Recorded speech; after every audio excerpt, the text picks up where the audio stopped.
आज हम डिस्कस करने वाले हैं एक नए टाइप के रेस्पिरेटरी ऑर्गन के बारे में और उसका नाम क्या है, pulmonary respiration. Simple short meaning क्या बनता है, वो सारे रेस्पिरेशन के लिए जब क्या यूज किया जाता है, लंग्स का यूज होता है। तो जो भी ऑर्गेनिजम्स लंग्स का यूज करेंगे फॉर देयर रेस्पिरेशन, तो उस मोड को हम क्या बोलते हैं, पल्मोनरी रेस्पिरेशन। कौन कौन से इसमें ऑर्गेनिजम्स हैं, कौन से एग्जांपल्स आएंगे इसमें, एनिमल्स की बात की जाए तो इनके बेस्ट एग्जांपल होते हैं हायर वर्टिब्रेट्स।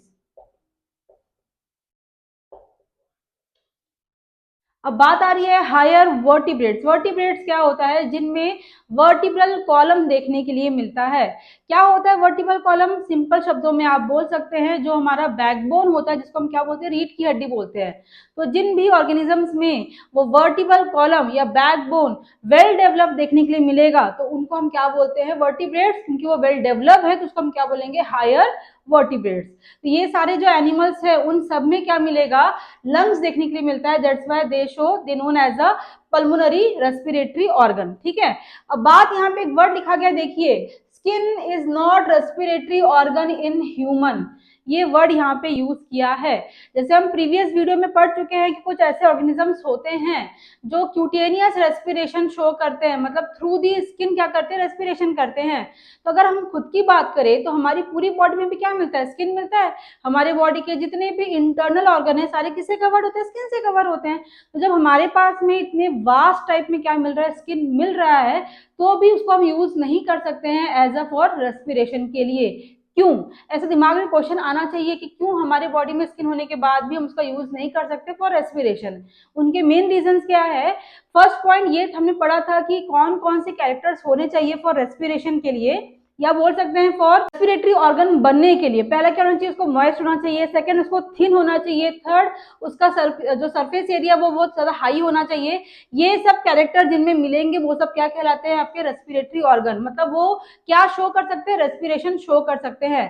अगर हम ह्यूमन की स्किन की बात करें तो हमारा स्किन कैसा होता है, थिक होता है, क्योंकि वो थिन है नहीं। और थिन नहीं है मतलब उसमें क्या नहीं होती, इलास्टिसिटी नहीं होती है। सेकेंड थिंग क्या करता है, वो प्रिवेंट करता है किसके, वाटर लॉस को थ्रू दी इवेपोरेशन। वो कैसे नहीं होती है, मॉइस्ट भी नहीं होती है, वो थिन भी नहीं है, उसमें लेस क्या होती है, इलास्टिसिटी। ये सारे फीचर्स नहीं है हमारे स्किन में। और सबसे मेन पॉइंट, हमारे स्किन का जो सरफेस एरिया है ये बहुत ही क्या होता है, कम होता है। Means this is not ideal for respiration. इसलिए हमारी बॉडी में थ्रू दी स्किन क्या नहीं होता है, रेस्पिरेशन नहीं होता है। तो ये सारे जो रेस्पिरेटरी ऑर्गन्स के जो कैरेक्टर्स है वो सारा हमारी बॉडी के लिए कौन शो करता है, वो शो करता है कौन, लंग्स। लंग्स की प्रॉपर्टी में बात करें तो फर्स्ट पॉइंट क्या होता है, वो थिन होता है, पहला पॉइंट। सेकंड क्या है, वो मॉइस्ट भी है। थर्ड क्या है, वो हाईली वेस्कुलर है। What do mean by vascular, जिसमें क्या होते हैं, इजीली बहुत सारे क्या मिलेंगे आपको, वेसल्स मिलेंगी या डक्ट्स मिलेंगी। किसके लिए, for transportation, for circulation, gases के लिए। तो वो हमारे किसमें होगा, लंग्स में होगा। नेक्स्ट पॉइंट, उसमें क्या मिलता है, रेस्पिरेटरी पिगमेंट मिलता है, जिसको हम क्या बोलते हैं, हीमोग्लोबिन बोलते हैं।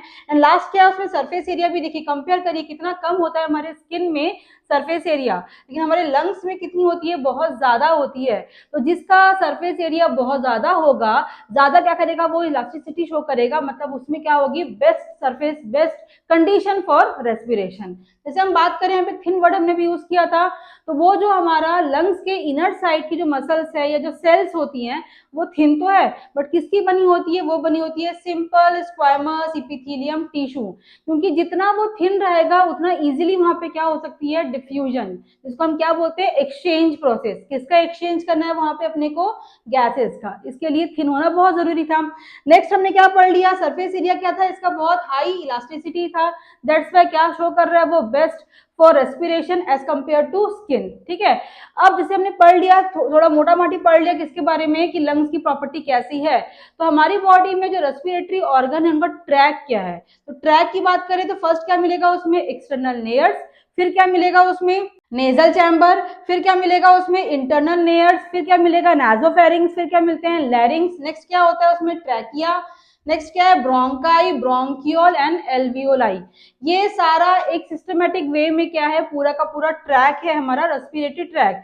इन सभी को अपने को डिटेल में पढ़ना है एक एक करके। तो हम स्टार्ट करते हैं, फर्स्ट पढ़ना किसके बारे में, external layers and nasal chamber के बारे में। आपको यहाँ पे दिख रहा होगा, इमेज में मैंने छोटा लगा दिया है कि जो आपका पार्ट दिख रहा है ये और माउथ वाला पार्ट है, इसके अपर पार्ट को हम क्या बोलते हैं, पैलेट। ये जो हमारा नेजल चैम्बर है, इसकी ओपनिंग, जिसको हम यहाँ पे बोलते हैं नॉस्ट्रिल वर्ड कहीं कहीं पे यूज करते हैं, उसको क्या बोला गया है, एक्सटर्नल नेयर्स।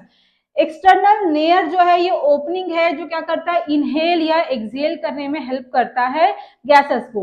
या बोल सकते हैं हमारी बॉडी का एक आउटर ओपनिंग वाला पार्ट है, किसके लिए, आपके एक्सचेंज करने के लिए, किसको, गैसेस को।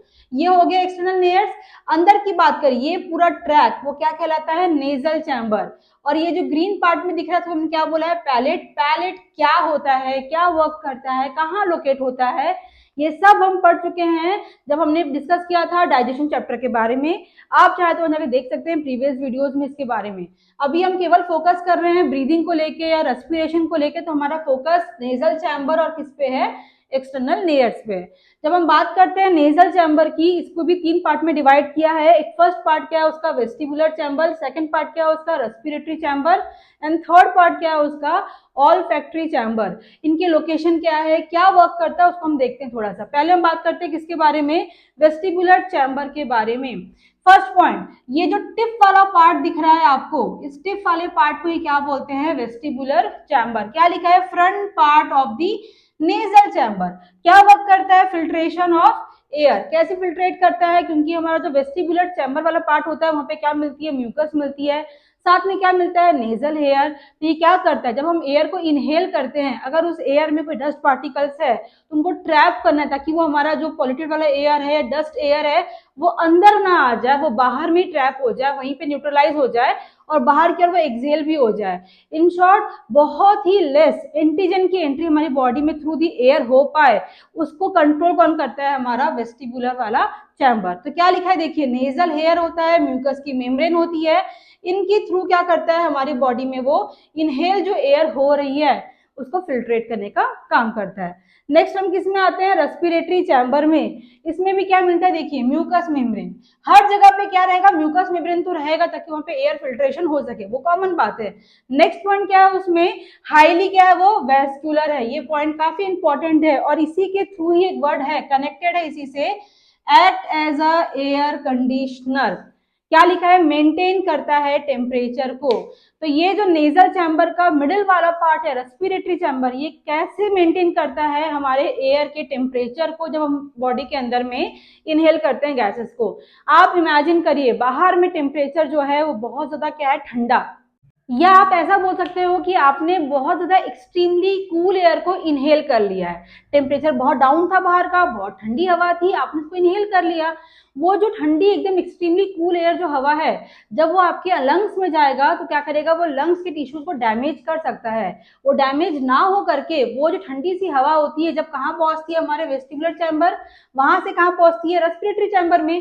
तो यहाँ पर क्या होता है, क्योंकि ये हाईली वेस्कुलर होने की वजह से, इन शॉर्ट बहुत सारे क्या मिलेंगे वहां पर आपको, वेसल्स मिलेंगे। किसके वेसल्स, ब्लड वेसल्स। तो क्योंकि एयर बहुत ठंडा है, ये अंदर जाएगा तो डैमेज करेगा, तो वहां पे क्या करेंगे, उस टेम्परेचर को बढ़ाना रहेगा। टेम्परेचर कैसे बढ़ाया जाएगा, ये जो वेसल्स होती है ये क्या करती है, ब्लड सप्लाई को हम पे बढ़ा देती है। जितना हम क्या होगा, ब्लड सप्लाई बढ़ जाएगा, मतलब हम पे क्या करेंगे, वो हीट को बढ़ाएंगे। जैसे उस एरिया में हीट बढ़ गया तो ऑटोमेटिक उस एरिया में जो एयर प्रेजेंट थी वो हल्का सा क्या हो जाएगा, वार्म अप हो जाएगा। जैसे वो वार्म अप हो गया, मीन्स वो एयर अब क्या हो गया, नॉर्मल टेम्परेचर पे आ चुका है। इन शॉर्ट, उतना ठंडा नहीं है जो लंग्स को डैमेज करे। देन वो कहाँ जाएगा, वो अंदर की ओर उसको इनहेल कर लेंगे। तो इन शॉर्ट मीनिंग क्या बना, एकदम अगर हम एक्सट्रीमली कूल एयर को अगर हम एंटर करते हैं, इनहेल करते हैं, तो एट दैट टाइम उसके टेम्परेचर को थोड़ा सा राइज अप करने के लिए कौन हेल्प करता है, रेस्पिरेटरी चैम्बर में ये वाला पार्ट हेल्प करता है। इसका उल्टा हम लेके चलते हैं। मान लीजिए बाहर में बहुत ज्यादा गर्म, बहुत गर्म है, बहुत गर्मी हवा है, लू चल रही है इन शॉर्ट। तो अगर आप वो लू को आप क्या करते हैं, वहां पे इनहेल कर रहे हैं, गर्म हवा को आप इनहेल कर रहे हैं, तो एक्सट्रीमली हॉट एयर से क्या करेगा, वो भी डैमेज करेगा लंग्स को, लंग्स के टिश्यूज को। एट दैट टाइम क्या करेगा, जैसे वो एयर कहाँ पहुंचता है, वेस्टिबुलर से होता हुआ रेस्पिरेटरी चैम्बर में पहुंचता है। ये अगेन किसका बना होता है, म्यूकस मेम्ब्रेन का बना था। तो इस जगह पे क्या होगी, हेवीली सिक्रीशन किसका स्टार्ट हो जाएगा, म्यूकस का।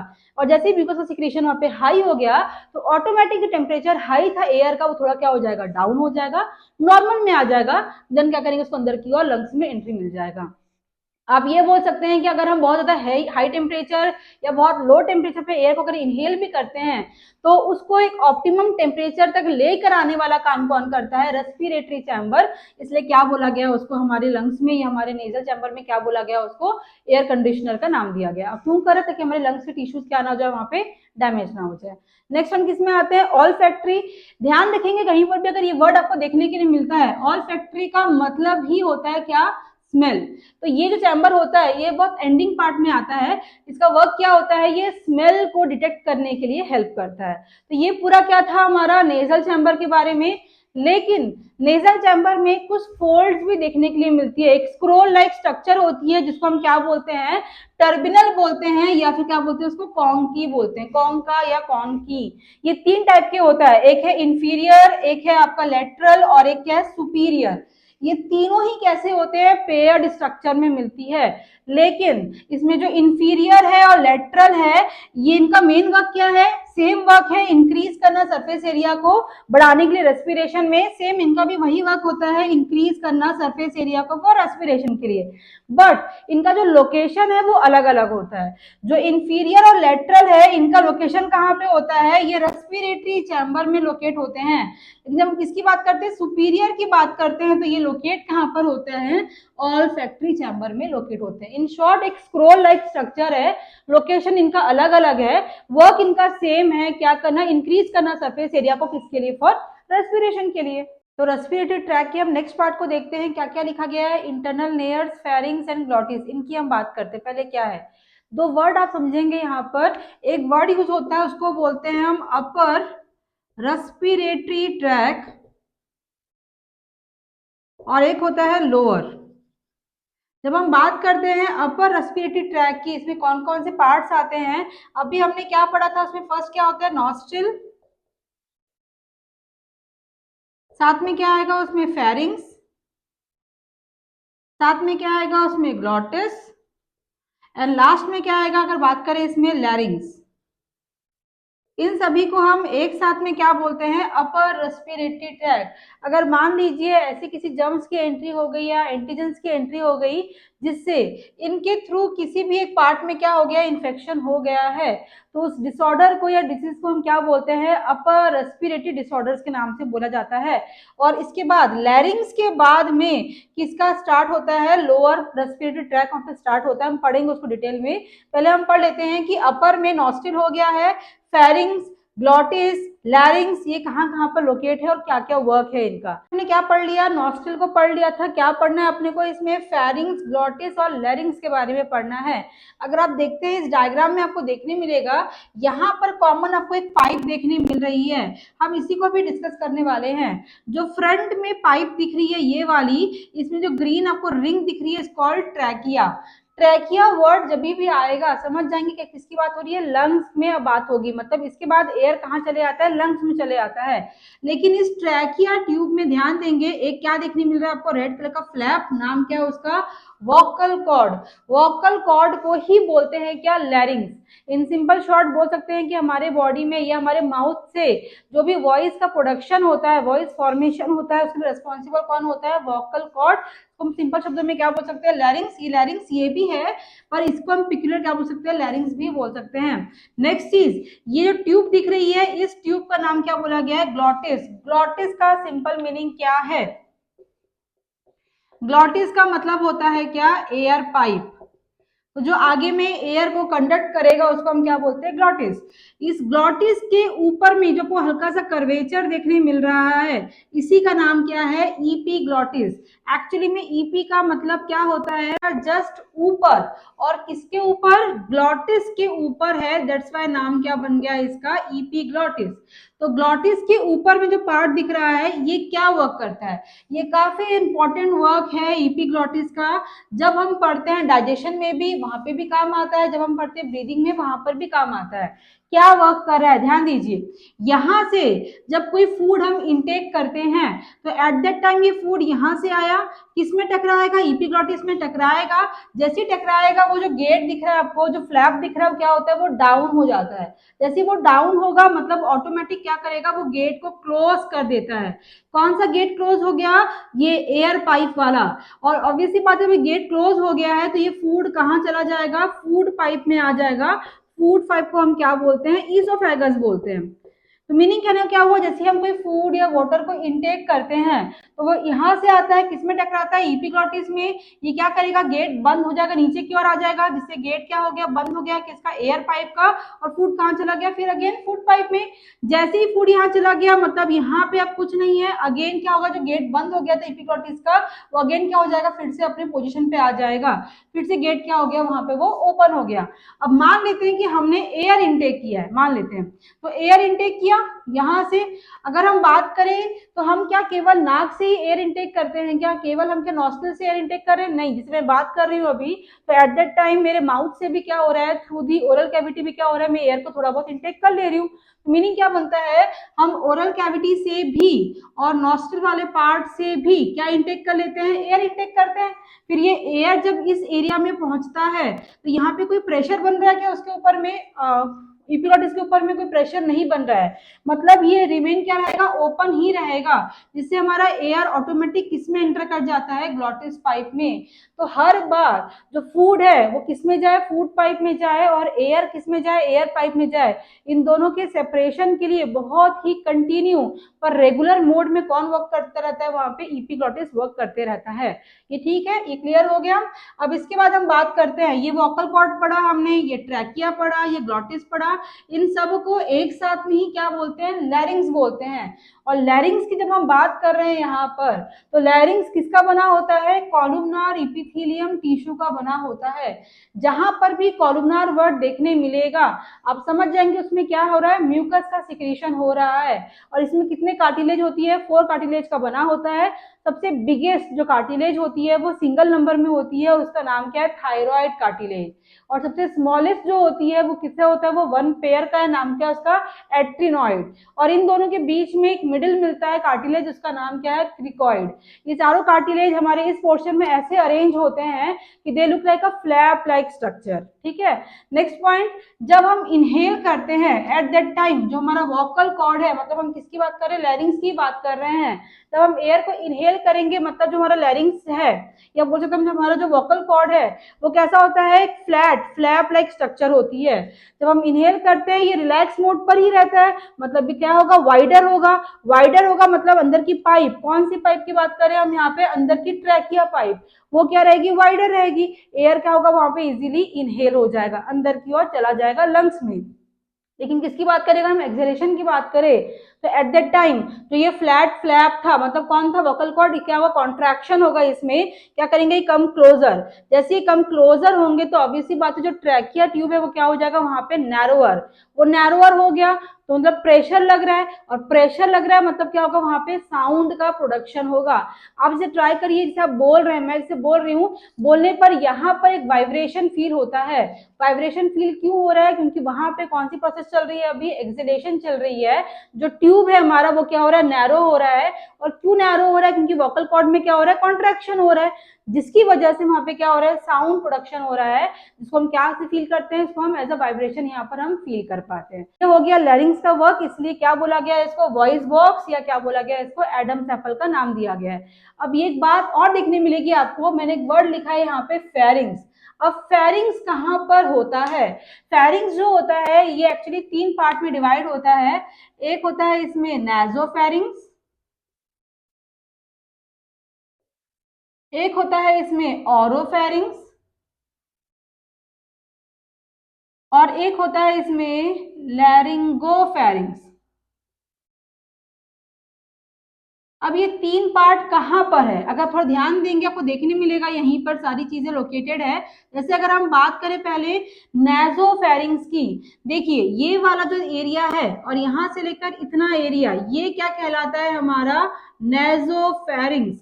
एक्चुअली में ये पूरा ट्यूब जो है, जो पूरा आपको देखने मिल रहा है यहां से लेकर यहां तक, ये पूरा क्या ट्यूब है, फेरिंग्स वाला ट्यूब है। और फेरिंग्स को 3 पार्ट में डिवाइड किया है उनके फंक्शन के बेसिस में। तो ये वाला जो आपको दिख रहा है फर्स्ट पार्ट, इसका नाम क्या बनता है, ये है क्या, नेजोफेरिंग्स, मतलब नेजल चैम्बर से रिलेट करने वाला फेरिंग्स का पार्ट। सेकेंड ये वाले पार्ट में आ जाइए, ये कौन सा पार्ट है, ओरल वाला पार्ट है। तो यहां तक का जो ट्रैक देखने मिल रहा है ये वाला, ये कौन सा है, ये इसका ओरोफेरिंग्स। ओरो नाम क्या रिलेट करता है इसके लिए, ओरल कैविटी को रिलेट कर रहा है।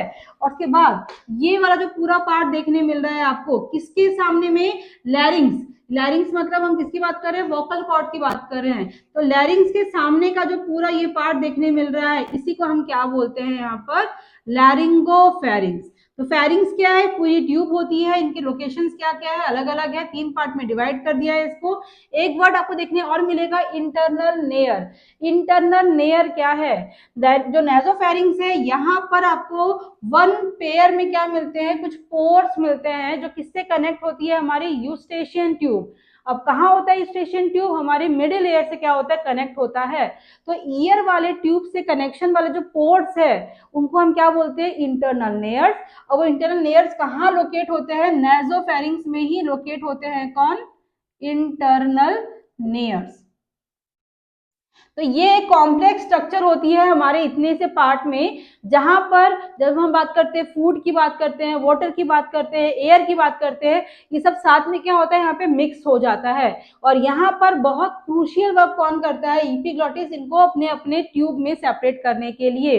तो यहाँ पर हमारा क्या कंप्लीट हुआ, लैरिंग्स। नेक्स्ट हम क्या पढ़ते हैं, ट्रैकिया, कि ट्रैकिया कैसे वर्क कर रहा है, कैसे एयर को फिल्ट्रेट करेगा, देन किस में एंटर कराएगा, वो एयर को लंग्स में एंट्री कराने वाला है।